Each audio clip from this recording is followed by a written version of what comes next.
అసలొక ఇంటి గురించి తప్ప ఇందులో చూడ్డానికి అసలు ఏం లేదు. ఎందుకు సిద్ధార్థ్ అన్న అసలు ఎందుకు ఇలాంటి స్టోరీ తీసుకుంటున్నావు? అసలు ఇలాంటి షార్ట్ ఫిలిమ్స్ ఎన్నో తీశారు. అసలు ఎందుకంటే నాకేమనిపించిందంటే ఈ ట్రైలర్ చూసిన వెంటనే అసలు ఎక్కడో షార్ట్ ఫిల్మ్ చూసి ఆ షార్ట్ ఫిల్మ్ మొత్తం దింపారేమో అనిపించింది నాకైతే. అది ఎలా అంటే ఇక్కడ చూడండి 'డియర్ కావ్య'లో చూడండి అసలు ఇంటి గురించే ఉంటుంది. చాలా సినిమాస్, చాలా సీరియల్స్ చాలా చూసాం ఇలాంటి.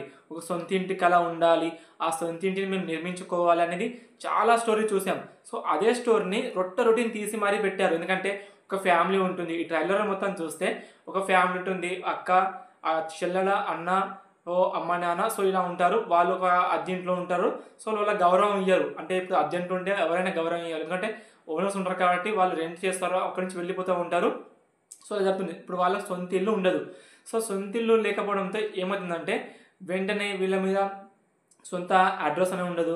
ఎక్కడ పడితే అక్కడ మార్చుకుంటారు. సో, ఆ ట్రైలర్‌లో మొత్తం చూస్తూ ఉంటే అక్కడ ఏముందంటే ఒక ఇంటి కోసం వెతుకుతూ ఉన్నప్పుడు 3 BHK అనే ఒక ఇంటి అంటే ఉంటది కదా! పెద్ద ఫ్లాట్ కొనడానికి ట్రై చేస్తూ ఉంటారు. అయితే అక్కడ డబ్బులు సంబంధించిన చాలా ఖర్చు వస్తుంది. సో, ఇక్కడ హీరోకు జాబ్ దొరకదు. చదువు తక్కువ వస్తుంటుంది. ఇంకా ఆళ్ళ అమ్మాయి అంటే వాళ్ళ సిస్టర్‌కి జాబ్ వస్తుంది కానీ డబ్బులు ఎక్కువ మిగలవు. సో, ఇక్కడ ఇల్లు నడవాలి ప్లస్ అక్కడ జాబ్ నడవాలి ప్లస్ ఇక్కడ ఇల్లు కొనడానికి చాలా డబ్బులు ఖర్చయితాయి. మొత్తం చూసి ఒక 7,00,000 చేస్తే దాని తర్వాత ఆ సినిమాలో ఏం జరుగుతుందో తర్వాత సినిమాలో చూద్దాం. సో, చూద్దామంటే మళ్ళీ ఇక్కడ ఏముందంటే మొత్తం ఓవరాల్‌గా ఒక ఇంటి చుట్టే మొత్తం తిరుగుతుంది తప్ప అసలు సస్పెన్స్ అని, ఒక సాంగ్ అని ఏముండదు. ఇక్కడ ఫ్యామిలీ డ్రామా బాగుంది.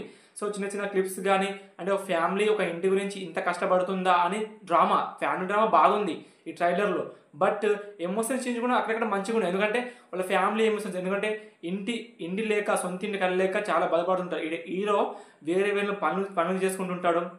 ఇంకా చెప్పాలంటే చాలా వేరే ఇతర పనులు చేసుకుంటుంటాడు. ఒక ఇంటి కోసం వాళ్ళ డ్యాడీకి మాట ఇస్తాడు. ఖచ్చితంగా ఇల్లు కట్టిస్తానని అంటే వాళ్ళ డ్యాడీ నమ్ముతాడనమాట. నేను సొంత ఇల్లు కొనుక్కోకపోయినా అసలు నా కొడుకున్నాడు కదా! ఖచ్చితంగా నా సొంత ఇల్లు కొనిస్తాడు. ఖచ్చితంగా నిర్మిస్తాడని నమ్మకంతో ఉంటాడు. అదే నమ్మకంతో హీరో ఇక్కడ సిద్ధార్థ్ అన్న మాత్రం అదే నమ్మకంతో పనిచేస్తూ ఉంటాడు. ట్రైలర్‌లో అలా సాగిపోతుంది. ఖచ్చితంగా ఈ సినిమా అయితే నాకైతే నచ్చదేమనిపిస్తుంది. ఎందుకంటే ఈ ట్రైలర్ అసలే నాకు బోరింగ్ అనిపించింది. ఎందుకంటే ఒక మొత్తం ఇంటి చుట్టే తింపారు తప్ప అసలు సస్పెన్స్ అని వేరే థ్రిల్లర్ అని అసలు ఏం లేదు. సో, సినిమా వచ్చిన తర్వాత చూసుకుందాం ఎలా ఉంటుందో. ఖచ్చితంగా మన ఛానెల్‌ని లైక్ అండ్ సబ్స్క్రైబ్ చేయండి. ఎందుకంటే చాలామంది చూస్తున్నారు కదా! సబ్స్క్రైబ్ చేయలేదు. ఖచ్చితంగా సబ్స్క్రైబ్ చేయండి ప్లీజ్ గైస్.